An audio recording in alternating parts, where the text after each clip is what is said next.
Hello everyone, welcome back to my channel, and today we're going to take a look at a paper from Deepmind called Chain of Thought Reasoning Without Prompting. And now the reason why I want to cover this paper ever since its debut is that, as we all know, right, with models like the O1 model, it becomes much more apparent that chain of thought reasoning is going to play a major part in boosting the LLM's accuracy. And I get it, right. There's a lot of YouTube videos. I'm pretty sure there's a lot of YouTube videos that already covered this paper, but I figure out that it might be worth going through this paper again in details for you all, and this is my first time going through it as well, and I've been wanting to make this video for quite some time, right? And especially how its insights can improve the O1 model uh, as well. Yeah. So right now, before we do that, I just want to show you guys here. Yeah. So I just made a Patreon, and if you guys want to support this channel, you can do so by applying for a membership.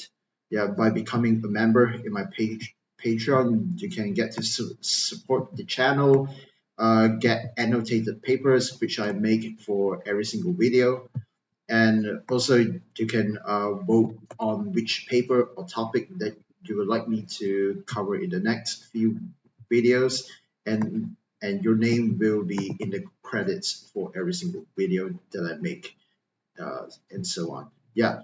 So please do check that out. The link is in the description below.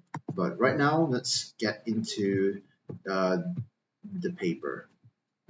Okay, let's start by reading the abstract. Okay. In enhancing the reasoning capabilities of LLMs, prior research primarily focuses on specific prompting techniques such as few-shot or zero-shot chain of thought prompting, right? Such as like let's think step by step, right? Sorry, I was about to sneeze there. Okay, these methods, while effective, often involve manual intensive prompt engineering. That's true. Yeah, so there's like different approaches to like find the best prompt through like reinforcement learning and genetic algorithms, but those are really e- expensive, right? Sorry, had a burp. Okay. So their study takes a different approach by asking, can LLMs reason effectively without prompting? Ah, okay, right. So can it generate the chain of thought without us having to define a specific prompt, right? So, and our findings reveal that intriguingly, chain of thought reasoning paths can be elicited from pre-trained LLMs by simply altering the decoding process. Okay, now this is interesting right here. Okay, by simply changing the decoding process, right?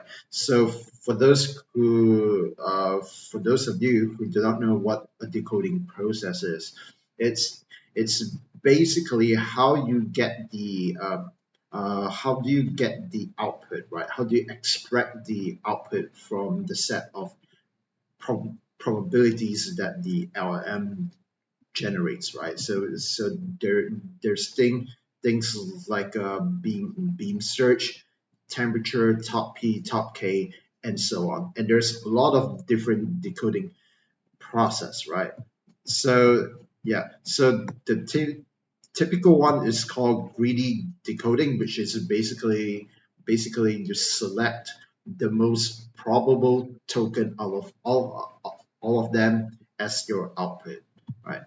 So they say rather than just using greedy decoding, they investigate the top K alternative tokens. Wait, hold on, just give me a second.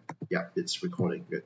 Okay, we investigate the top K alternative tokens, uncovering the chain of thought paths are that are frequently inherent in the sequences. Okay, right. So this approach not only bypasses the need for prompting, but also allows us to access its intrinsic reasoning abilities. Okay, right.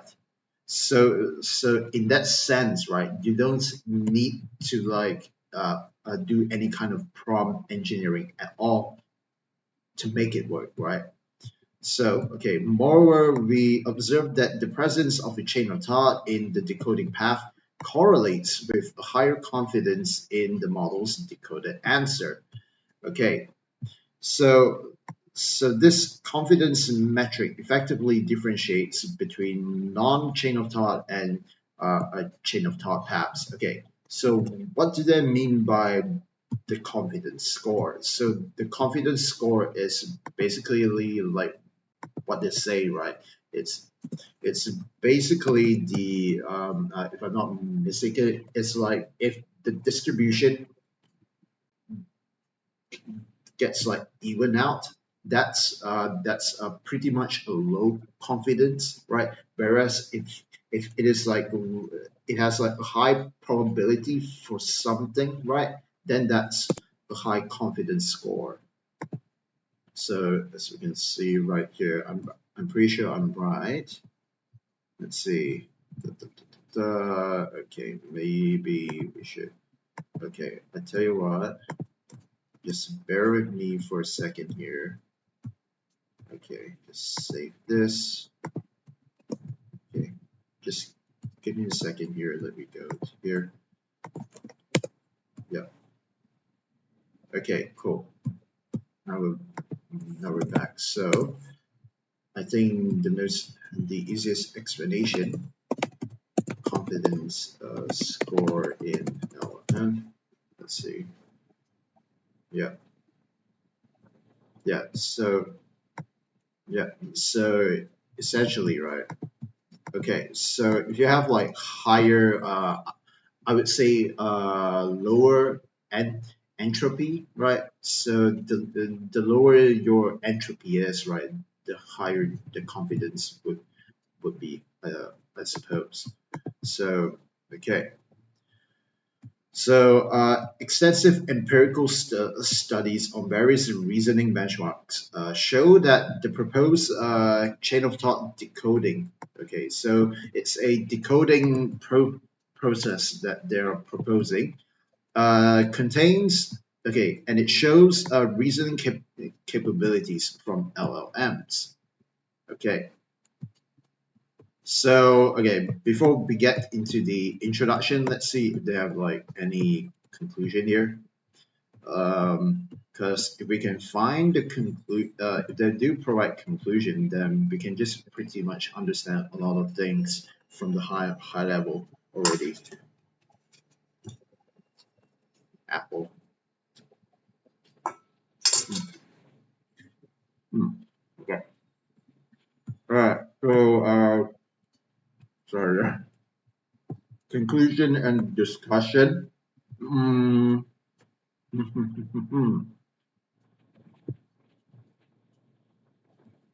Okay, we investigate the inherent capabilities of LLMs in generating chain of thought reasoning paths during decoding, abstaining from any specialized prompting.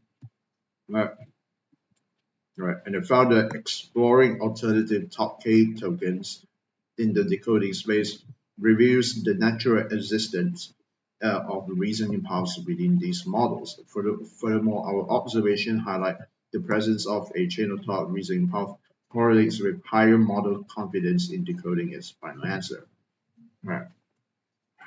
Based on this observation, they introduced cloud decoding to extract more reliable decoding paths from language models, thereby improving their reasoning performance.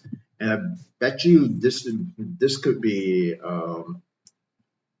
yeah, I, I wonder if the strawberry model already used this finding, but I guess not since this paper is yeah, I don't think they have access to this paper when they're building strawberry, but I could be wrong here. Okay, all right. So there's some limitations of their approach here. Hmm. Wonder what it would be, given that you don't have to like do more prompt engineering to begin with. Right. Exploration of alternative decoding paths incurs. Ah, dang it, guys, this is not good. Oh no. Oh no. Why? Why? Incurs additional computational cost. Ah, dang it. Okay. Future work could leverage code decoding paths to fine-tune the model to further enhance its reasoning capabilities.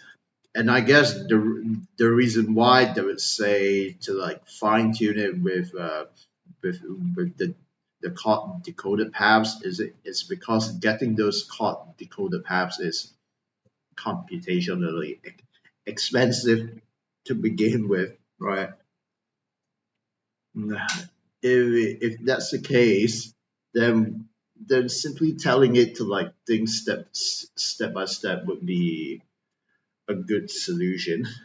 I mean, since you don't have to like maybe I don't know search for that path like that. But anyway, additionally, in cases where the answers are more open ended, using the probability differences between the top two tokens as indicator of how models prefer one answer over the other could be less precise. Okay, so basically, let's say if you have like let's say if you have like an LLM, right, and you inspect the probability. Let's say if I draw a graph, if I draw like a bar chart here, so this would be the probability. I just call it P dot here. So let's say if we have the token apple and banana here. So what they're saying is that yeah, so I'm pretty sure in the paper, right, they use the probability difference between the apple and the banana as some sort of an indicator of how the model prefers one answer over the other, but this could be less precise if the answers are not like fixed. What that would mean by that could be something like yeah, could be something like creative writing, I think. Yeah. So this is more open-ended, right? For something like mathematics, it's rigid, right? So it's the same thing, right? It's the same thing that we see in the paper, which is a precursor to the OA model, where it is easy to get like verifiable solutions for numerical calculations and logical stuff, but when it comes to creativity, it becomes less precise, right? So anyway, let's move on. Okay, while existing works uses the model's activation space to uncover latent knowledge, its applicability is restricted to answering yes or no question. We hope that future research can address this limitation by getting deep. Is this written by AI? I think so. Okay, by getting deeper into the model's internal representation across a more broader open-ended answer space. Moreover, our current exploration focuses on branching at the first token, but future work can explore branching at any token and searching for the best possible paths during decoding. Okay, and they say here, which really sucks. All right, and yeah, the computational costs will be substantially higher, and how to reliably identify the best token to research will be an interesting direction for you guys to explore, right? Okay, now I understand why this feature is this paper used in the Hugging Face library. Maybe they could have like implemented something about it.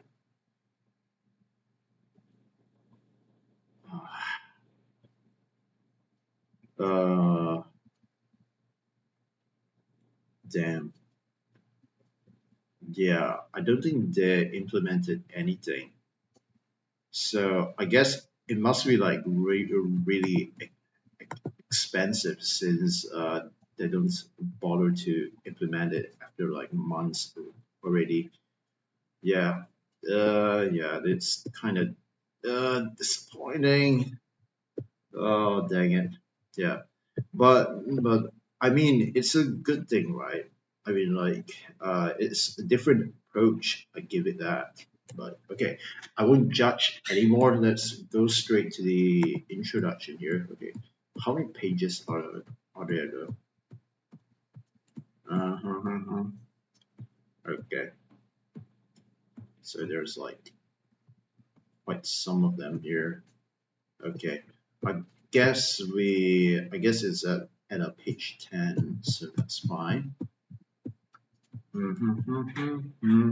Okay, let's go for it, shall we? LLMs are show remarkable accuracy on those complicated reasoning benchmarks. Okay, the reasoning capabilities, sorry, are typically done using prompt engineering.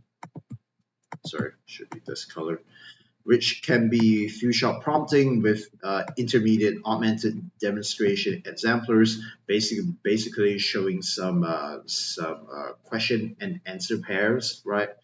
That's similar to the one that you're asking it.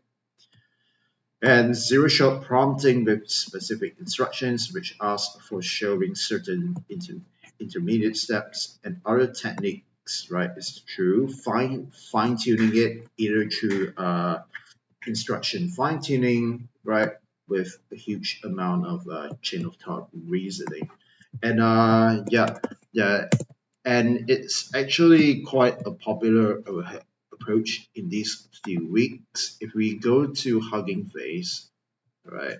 So there's a lot of data sets, right? That's like okay, so there's like the in, instructions, and here you have like uh, a set of reasoning text right here, which you can use to fine tune your LLM, and of course there's your output, and here's the reason chains. So essentially, right, what they're saying is exactly what I showed you. You just is that you can use those caught data sets and fine tune it, right? Yeah, and this is basically what the O1 model by OpenAI did, right? Is that it's a selective fine tuning process, right? They basically select the most appropriate chain of thought, right?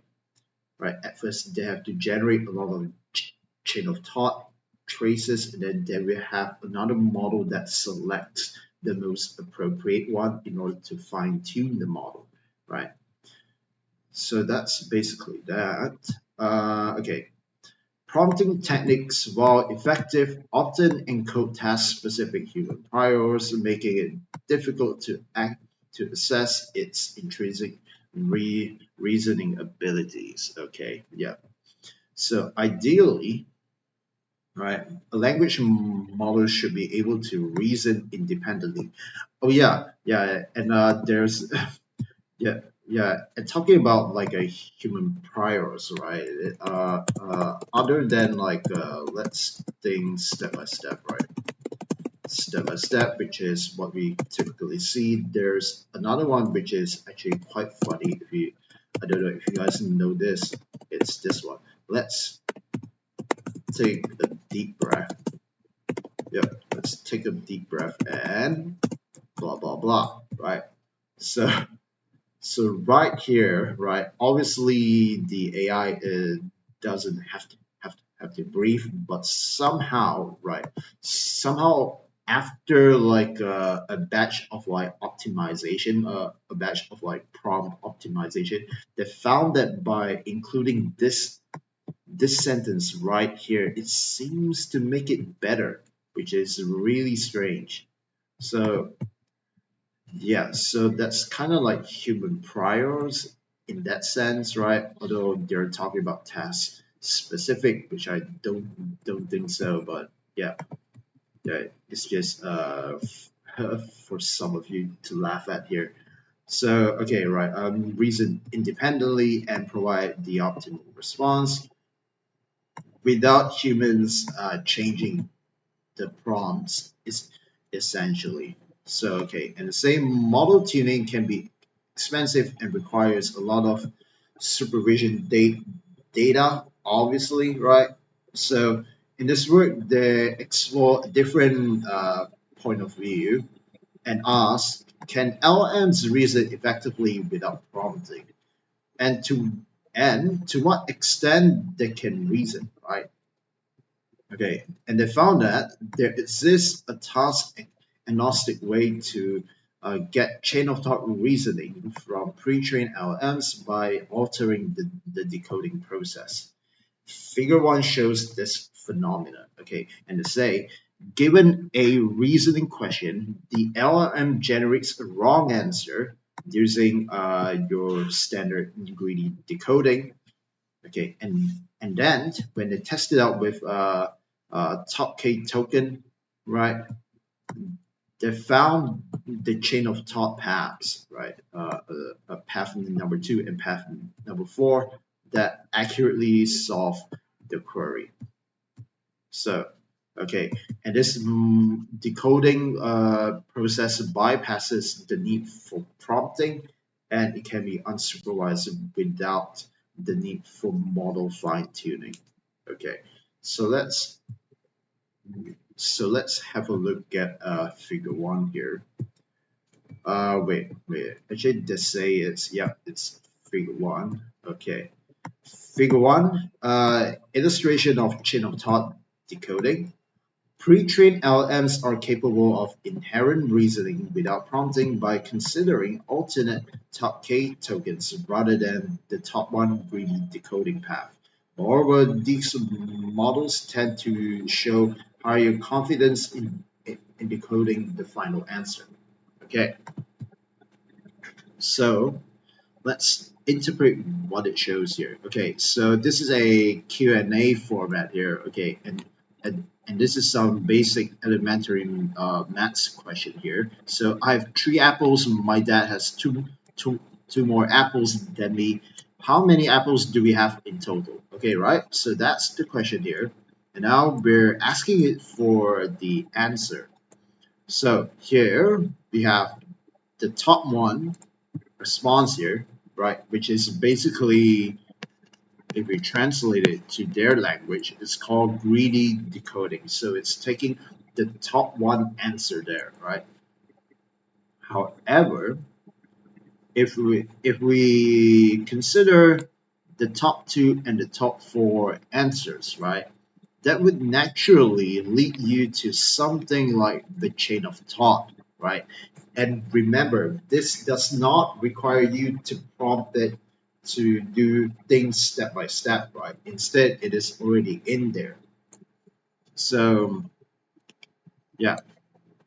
So, right here, you have a really good step by step reasoning here, and it comes to the correct answer, right? But But the trick, I would think, is to find out which one exactly which leads to which, right? Because if you think about it, right, it is kind of like a search problem, right?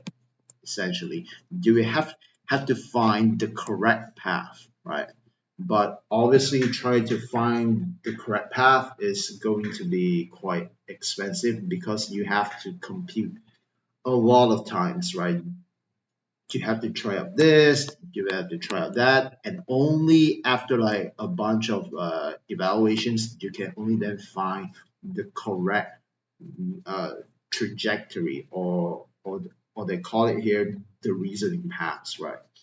So yeah, and I guess that's why this approach the is not supported by Hugging Face because it's really expensive now that I think about it.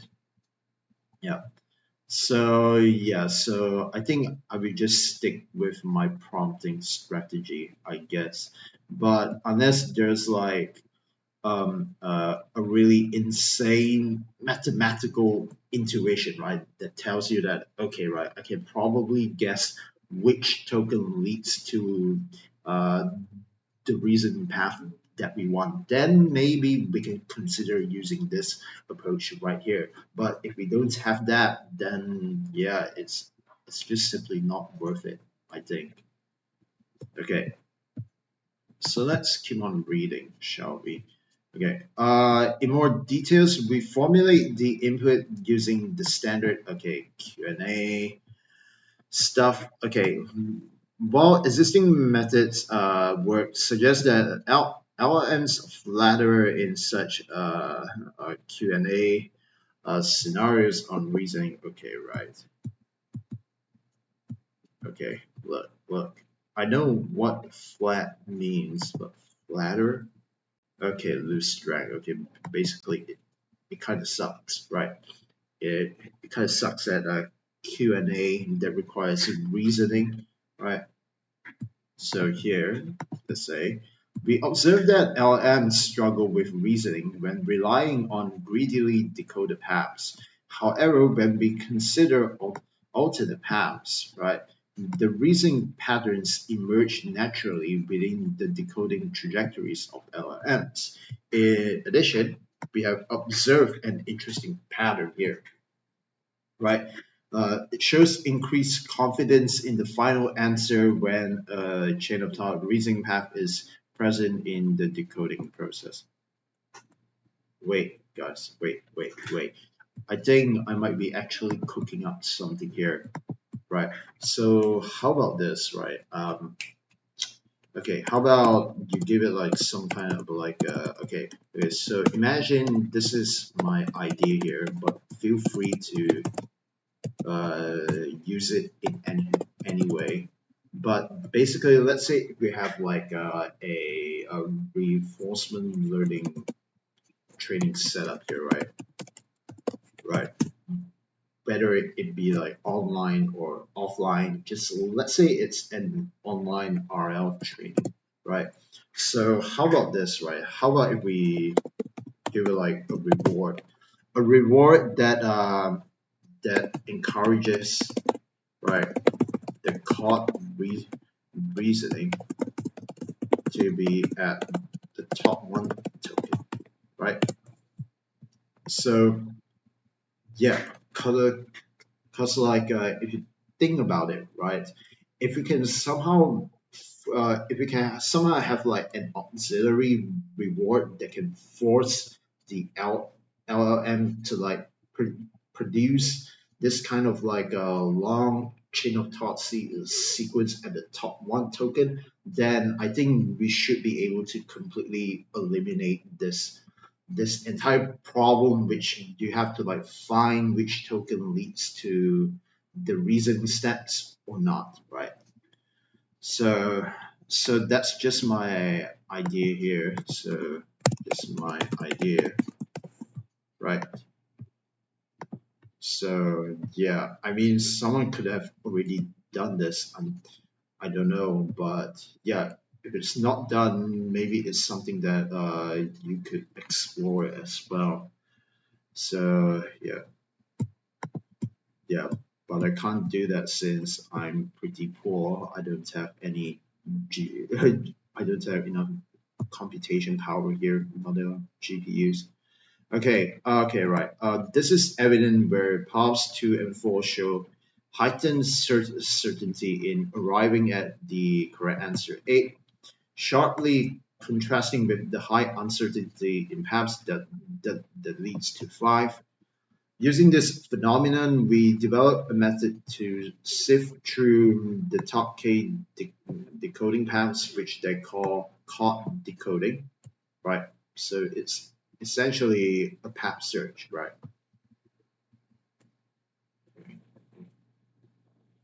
Hmm. Okay, I like this paper already. It is very interesting. Okay, so their contributions are okay, right? So they found that LLMs can reason just by selecting the correct token, right? And that depends on how you decode it out. And next, their method obviously lets you understand the LLM's intrinsic reasoning abilities, right?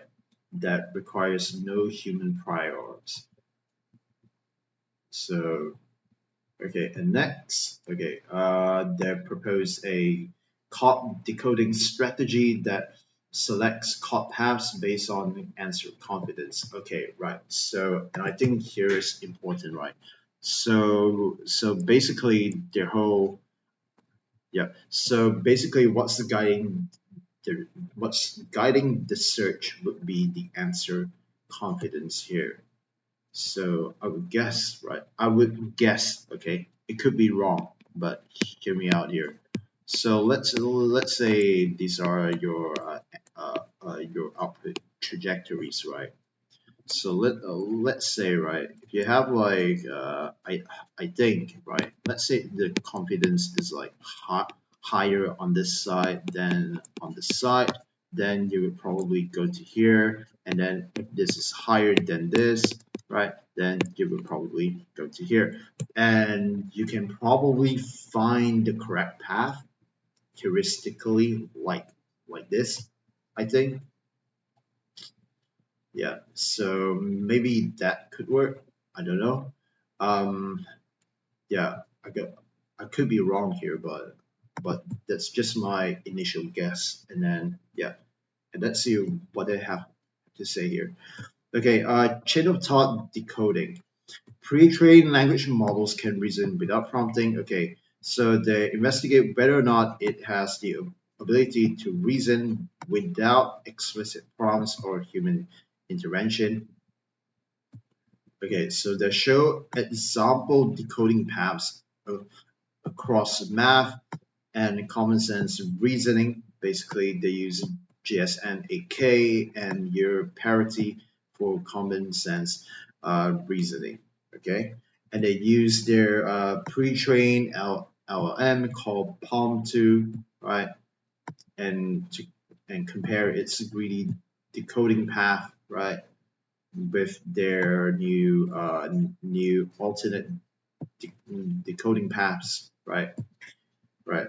Well, K0 being the top one token selection, and K greater than 0 means that it has some chance of like selecting other tokens as well. And this is specified by the value of K, right? Okay. So here, right? And they say LLMs indeed cannot reason if we only consider the greedy decoding path. Okay? First, they observe that models using greedy decoding often, right? And they say often does not contain a chain of thought path, opting to solve problems directly, right? So it is kind of like, okay, if you use greedy decoding, most of the time, they are just using a system one thinking, right? System one being that it is based on intuition, essentially. So, okay, and they say that this tendency may stem from the model's skewed perception of problem difficulty shaped by its pre-training or predominantly simpler questions. Consequently, the model is predisposed to intermediate problem solving. This observation aligns with findings in some other papers that show that direct answer prompts generally result in low accuracy on reasoning tasks even for LLMs. Okay, and they say that LLMs can reason if we explore alternate decoding paths like we talked about earlier, right? So, contrastingly, an intriguing phenomena emerges when they explore alternate top K tokens at the first decoding step, right? Continuing with greedy decoding from this point reveals natural card reasoning in many cases. These findings show that LLMs can reason, right, for a lot of different tasks following pre-training, but these abilities are obscured by the use of greedy decoding. These reasoning paths can be easily uncovered by incorporating different decoding paths. Okay, and here's another hint, right? Let's say, okay, at first you're like maybe do some kind of like a random sampling, right? So a random sampling first, and then you do greedy decoding, right?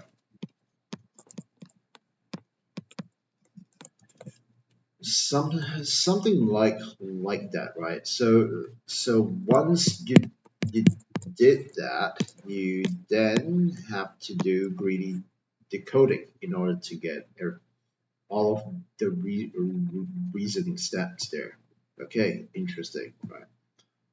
So okay, for instance, in GSMAK questions, right? Uh, a valid chain of thought emerges at k equals to 9. And similarly for your parity test, greedy decoding attempts to answer it directly at k equals to 0, but lead to a random choice, right? So it's basically just throwing a coin up into the air, heads or tails, right? So that's basically false, right? However, if you consider things like k equals to 3 and 7, right?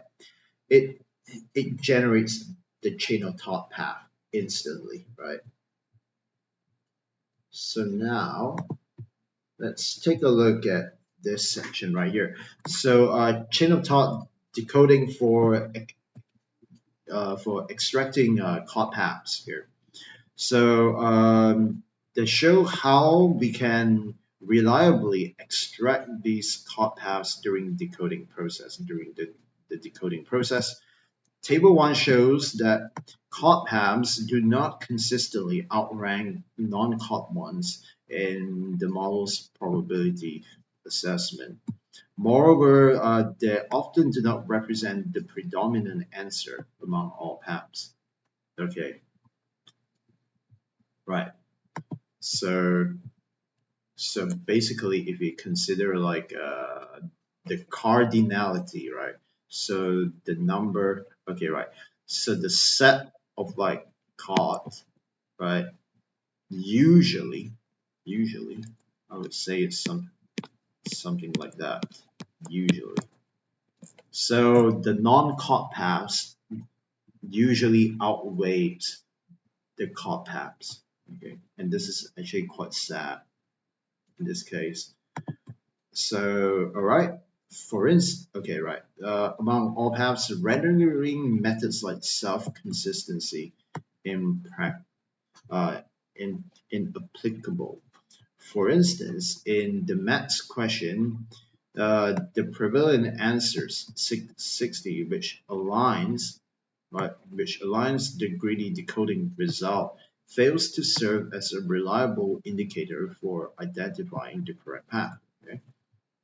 Right. And moreover, after examining the model's logics. Okay, right. And logics meaning that it's the output, right, of the model. They found that the presence of a caught path typically leads to a higher confidence decoding of the final answer. Basically, if you take the probability of the entire sentence, right, of the entire path, right, it has a higher probability than the rest of the possible answers, right? So, okay, so basically, it is characterized by a large probability difference between the first between the top and the secondary tokens, which I talked about just now, right? So, and this is the equation here. Basically, I would just guess that, okay, right, this is the so-called the probability disparity here. And then what they have, right, or what we have right here is the difference between two probability values, right? The one for I guess the first token and the other one for the secondary token here. So and you can take the average of the probability differences and you would get this, right? The probability disparity value here for the entire data set.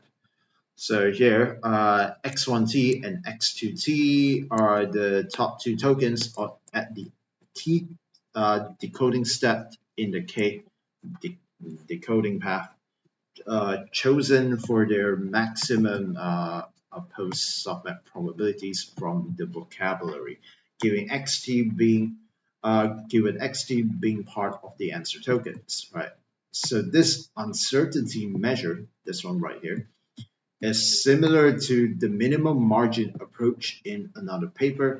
In our case, the model's overall confidence in decoding the final answer is approximated by averaging the probability differences for all relevant answer tokens. Okay, so wait just a second here. I got to finish my apples.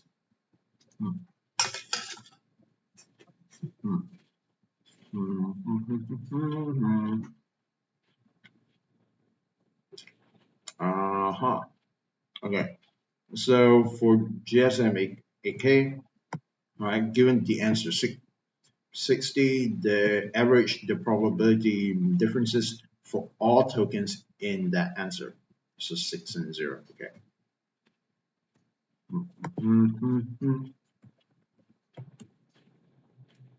Okay. So they call their approach, right? This entire approach right here called hot decoding, right? By extracting the caught paths among the decoded paths from the model. Here. So each decoding path is marked with its corresponding uncertainty value, right? Is that what they call it? Yes, the uncertainty measure, delta in this case, right? With its corresponding delta value in blue, the uncertainty value in blue. The answer tokens are bolded. Okay. And I found that the paths with a caught component has a significantly higher delta, right? So basically, caught delta is greater than non-caught delta. Okay. So this is their experimental observation here, right? Highlighting its increased confidence as opposed to the paths without chain of thought. Okay. They also did some analysis by examining the first 100 questions in the maths benchmark, right?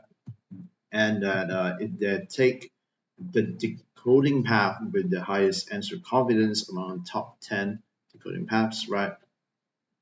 Or the right 88%. Okay, here's the cool part here, right? If you take the decoding path with the highest answer confidence among the top 10 decoding paths, right? Probably probably 8 to 9 of them would be caught essentially, right? So this shows an overwhelming high correlation between the answer confidence and the existence, right? And the nature of those paths being a chain of thought kind of thing, right? So that's good. Okay. Another apple. Hmm. All right. All right. Let's go through this.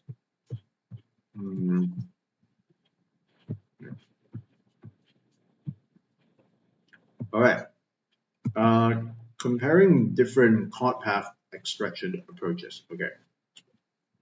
Now, they compare different ways to approach the chain of thought paths out of the top 10 decoded paths, right? And they say that it is easy to see that the model's own probability measure does not serve as a reliable indicator.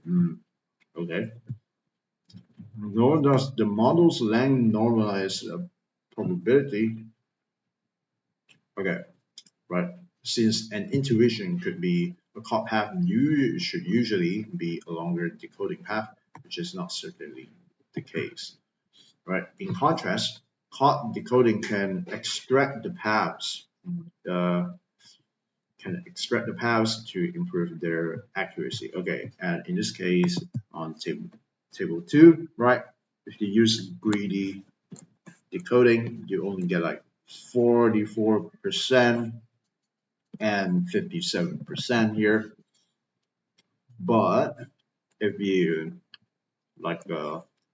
if you use their approach by decoding 10 paths, right, and rank it by the model's answer confidence, the accuracy jumps up from 44% to 72%, right? And the year parity test is even crazier. It jumps up to almost 100%, right? So now this is really interesting here, right?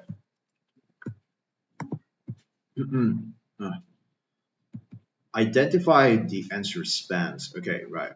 They say computing the uncertainty values requires identifying the answer spans in a model's response. Right, a common approach used for public models is to extract the last numerical value in math reasoning tasks, or the final option in set-based reasoning tasks, such as the answer, following by Tulu evaluation. Right. Alternatively, similarly to the methods used in this Kojima paper here, they can also extend the model's output with the prompt, right? and usually this is a trick that I will use as well to ask it to generate the answer. Is to just ask it, is to just prompt this, so the answer is question mark or something, right? Then align these continuations with spans in the model's decoding path as the answer. Okay. All right.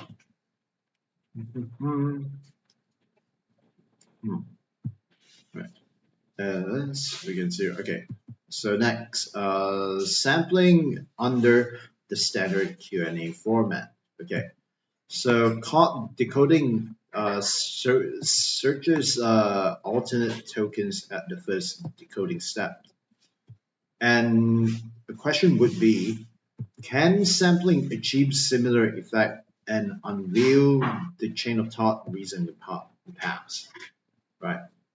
So a question would be that, that I also asked is that there's a lot of different sampling techniques, right? Like top P, top K, and so on, right? Isn't it already done? Basically, does those approaches work? Could they also have a play in like expressing out the reasoning paths as well? Is there a need for such a call a specialized decoding strategy if we already have the existing ones, right? So and here's their answer, right, to that question is that okay, right, the sampling approaches, right, that I described just it works well for few shot prompting. Okay, but here's what they say, right? It doesn't show the desired behavior without the prompts. Okay, so and they compare their approach with self-consistency when no. Okay, right, and here's the the big part here for the comparisons, right? And it compares it with self-consistency without right when no caught prompt is being used, right? So this is on table 3, and I think it's important here, right? Without the caught prompt, but for me, I would also I would like the team to also add another one that's like with the prompt, with the caught prompt as well, you know, right? Because like if you think about it, right? If you just like add a tiny more prompt to it, it's not gonna be that expensive either way, right? Things like let's think step by step and so on. Yeah, and I think that would be a fairer comparisons, you know, to have like a positive control, right, in the test. Hmm. So that's my take on it. So okay, right, and I also say the ineffectiveness of sampling comes from the model's tendency in providing a direct answer during decoding. Hence, the first token tends to have less diversity compared to caught decoding. Okay, whereas caught decoding works by explicitly encouraging diversity at the first decoding step. Okay. So let's have a look at figure 2 here. Decoded paths by considering all alternative tokens at various decoding steps. Okay, so what do we have here? Okay, here's the same question, and then yep, top 2 and top 4 shows the reasoning stuff, but as you can see right here, right, it also takes a bit of skill to get to the right one because you know the other one here that's completely wrong as well, right? And it's the same for this one as well. But in this case, they're quite lucky here because both are the correct answers, right? Anyway, yeah, let's move on to the next part here. Branching at other decoding steps. So another question that they ask here is whether the branching is viable at later decoding stages, comparing to only branching at the first decoding step. So in figure 2, which is here, they highlighted the impact of alternative token consideration in subsequent decoding steps. And it found that early branching, which is the first decoding step, right? If you do it the right way, you can significantly increase the diversity of uh, all the different reasoning paths, right? So okay, and on the other hand, right, as for later stage branching, right, this is heavily influenced by previously generated tokens, right?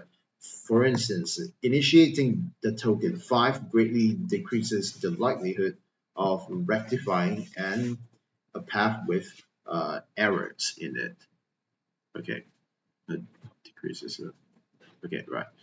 So nonetheless, the optimal branching point may be different for each different task. Obviously, right?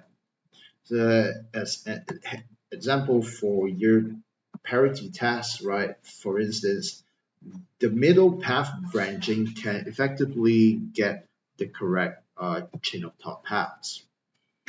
All right, just give me a second here. And here's another apple here. Hmm.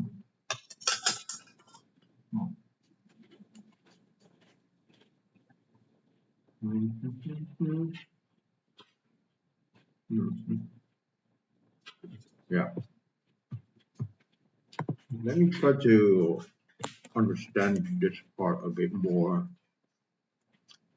Right, so initiating the token 5 reduces the probability of fixing up a bad path.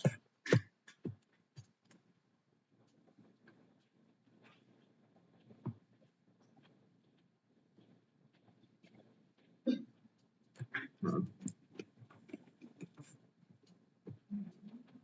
yeah, yeah. I mean that's kind of self-explanatory, right? If you take a look at things like n grams, right, where the tokens at the later stage obviously is going. Obviously, the choice of the current token is affected by the previous uh, tokens, right? So that's why selecting the first token is really important in order to get the correct one later on, right? So I guess that that's why it also explains another phenomenon. Like it is hard for the LLM to make corrections on its own output after it done that, right? So yeah, so that's my takeaway of that. All right, and this one right here, aggregation of the decoding paths. Okay, since they already decode the top K paths, one natural extension, right, is to aggregate the answers over all the paths, right? Kind of like self-consistency without the use of prompts, right? The rationale is you want to mitigate sensitivity to small differences in models' logics, right? When relying solely on the path with maximum uncertainty.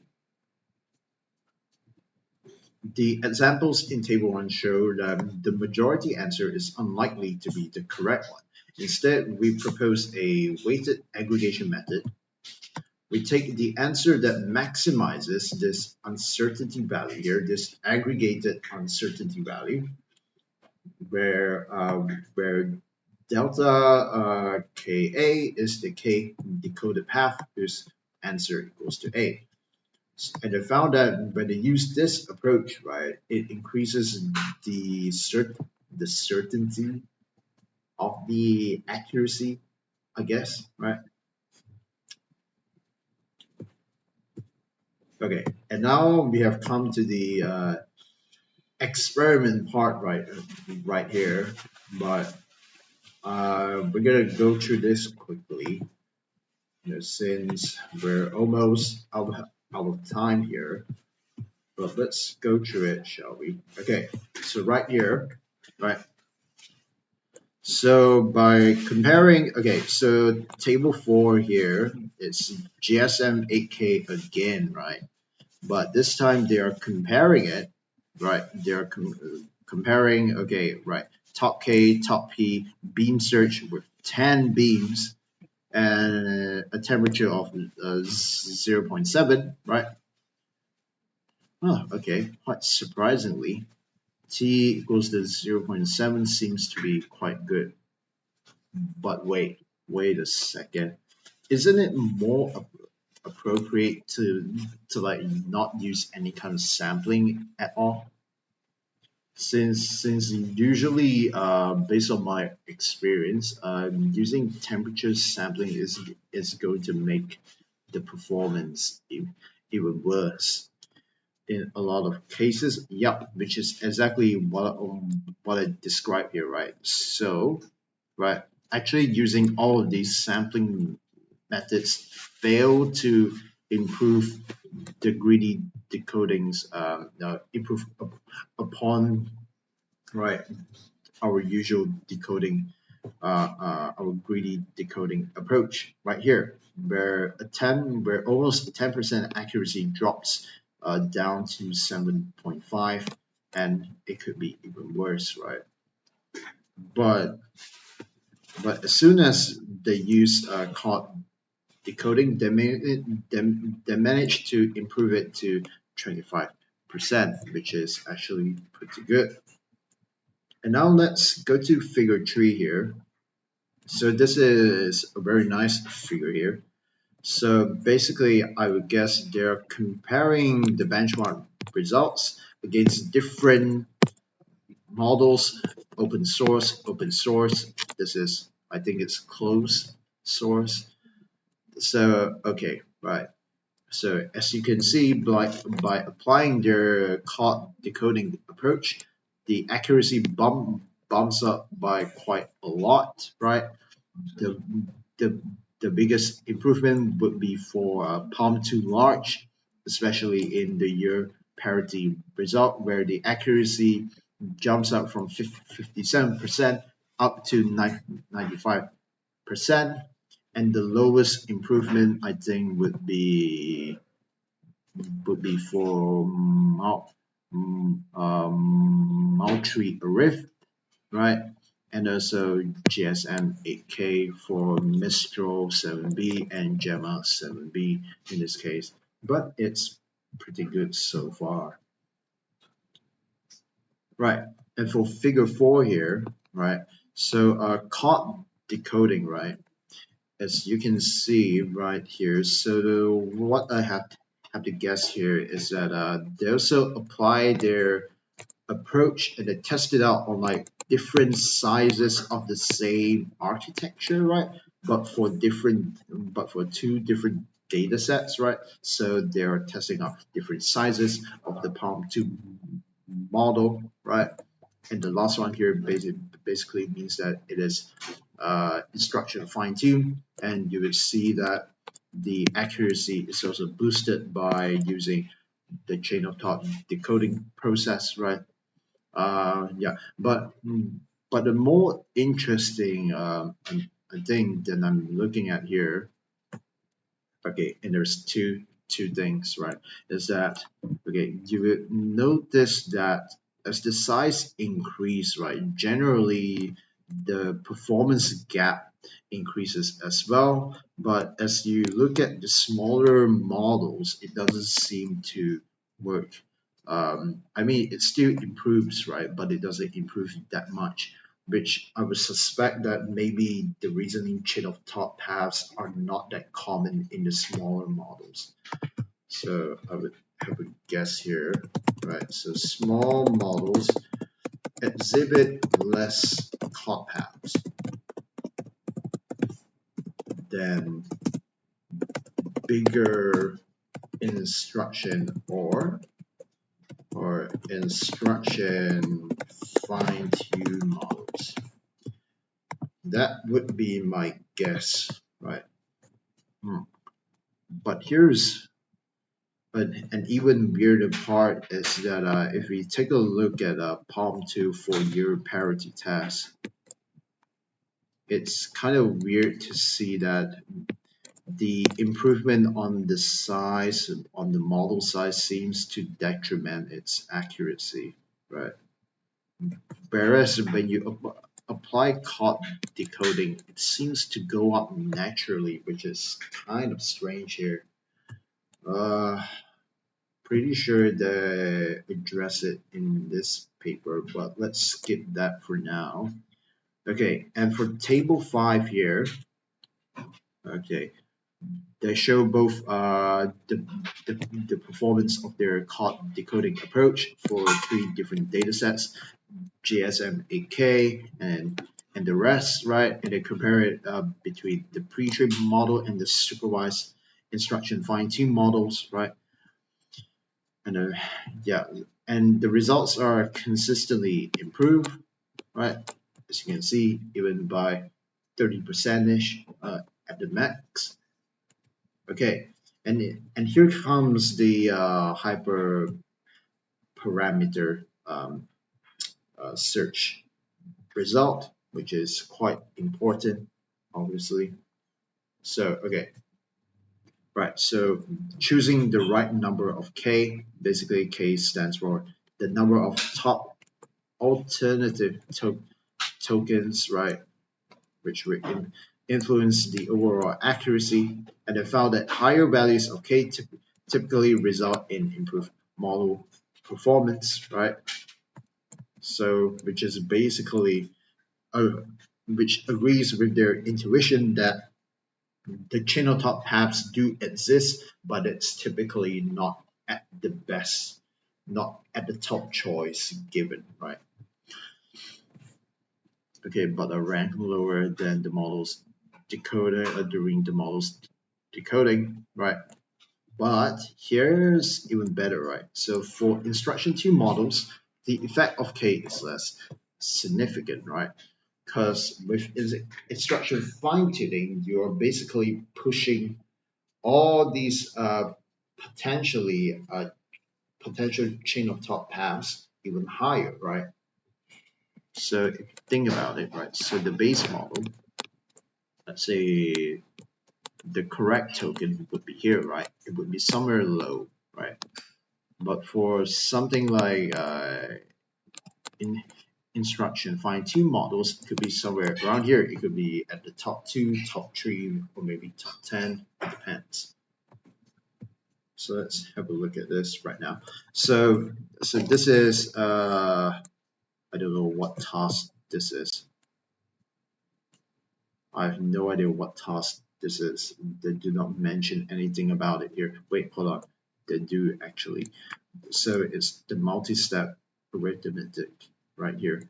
So as you can see, obviously, right, as they already show here, right, using more K is usually beneficial, right? But when it comes to instruction fine-tuning, instruction fine-tune models, right, you typically only need like a few Ks, right? Probably around 4K, the top 4 tokens. Okay, what is this thing?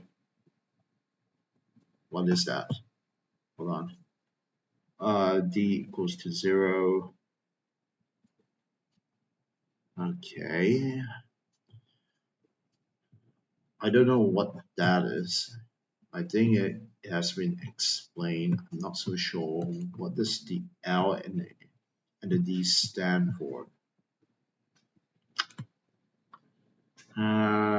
Okay. Yeah, but I think the point is still the same. I think that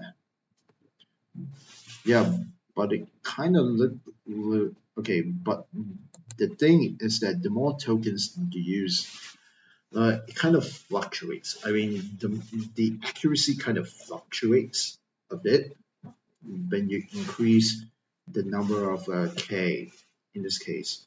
Not so sure why that is the case here. Right.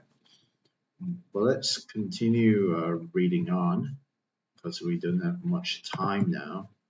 So, okay, 3.2, decoding enables a better understanding of its intrinsic reasoning abilities. All right, let's go straight for the table here.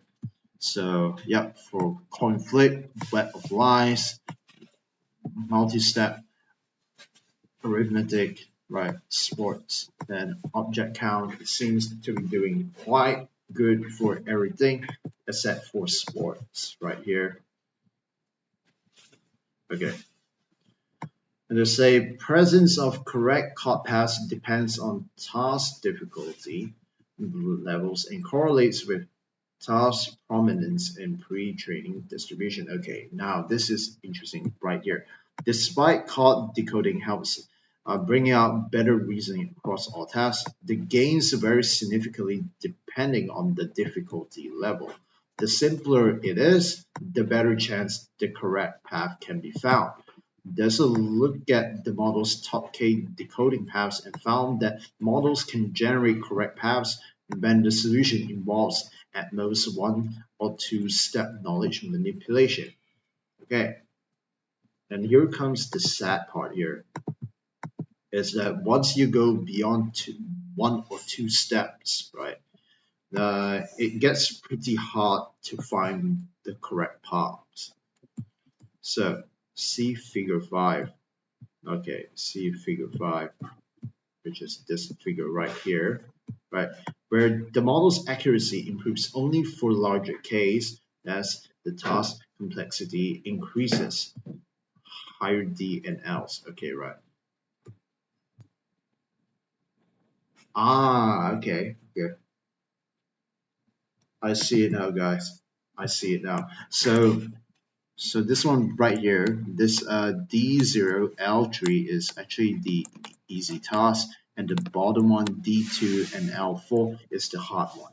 As you can see, when it is trying to go for the top here, it requires more and more Ks, right, to get to the correct reason paths. And not to mention that the accuracy drops significantly, right?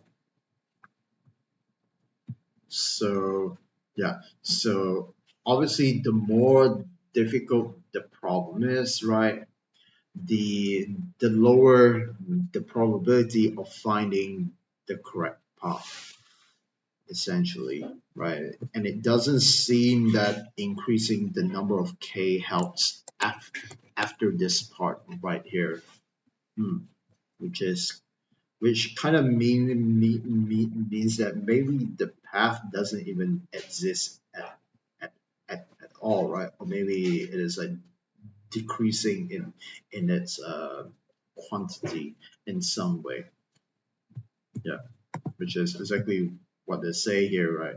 The correct paths become harder to find when the task becomes more synthetic. This aligns with a finding from another paper where the authors show that language models are heavily influenced by the distribution they have been trained on, which is generally true, right? So, okay. Okay, right. And there were, oh, okay, and code decoding also shows their intrinsic vulnerabilities in reasoning. Okay, so what they have to say here. Right. Okay. And says that okay, the model can generate paths that simulate the process step by step, but it can easily lose track of the states, especially when the complexity becomes higher. This is its own vulnerability in performing accurate state tracking, right? And they also found that the model tends to perform calculation from left to right in decoding paths rather than following the correct mathematical order, right? So obviously this stuff needs to be addressed ASAP. Okay, moreover, they found that existing code prompts play a larger teaching role in guiding the model to solve such tasks. In most cases, the model just okay, right. Here's the funny part here. Yeah. So the model just copy and paste the patterns to generate the correct response, right? So basically, the few short prompts teach the model to perform explicit state tracking in each step.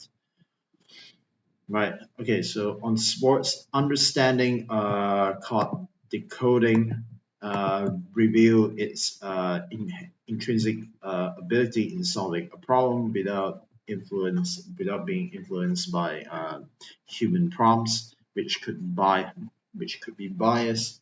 In contrast, few-shot code prompting constrains the model to follow an artificial strategy curated through human knowledge and intervention. Yeah. Hmm. Hmm. which in some sense would mean that, right, if you use a few short prompt prompting, you're essentially reducing its creativity and diversity of possible answers, right? In general, I would say so, right? So, so having some kind of like your code decoding approach could potentially be beneficial in the diversity sense, I guess. Mm, let's see here. Oh dear. All right, right. We're here now. Okay. Combining code decoding with code prompting. Okay. Right now, how about we combine the best of both worlds, right? A decoding method that doesn't require any prompting engineering, and the other one which is just prompting, right? What happens if we compare both of them at the same time? Okay. All right. Right now, they show that we can do that, which use a larger accuracy gain on multiple LLMs. Code decoding maintains a strong performance compared to self-consistency when both are combined with code prompts. Okay, finally. Since self-consistency aggregates over multiple paths, we also show the performance based on our path aggregation algorithm, which improves the model's reasoning at a similar cost. Okay. And they use k equals to 10 for all on the benchmark.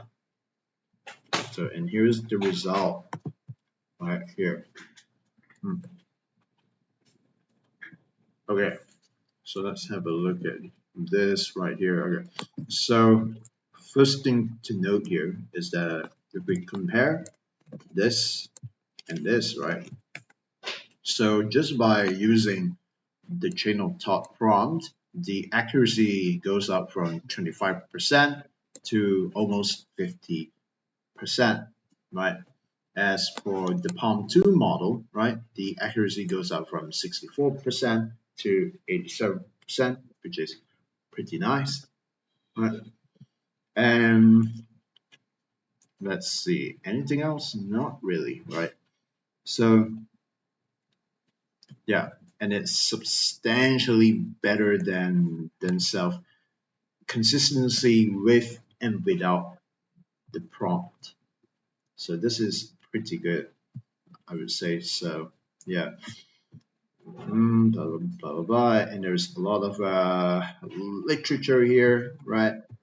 But right now, let's take an opportunity to go into its appendix here. So there's a lot of things here, further details, right?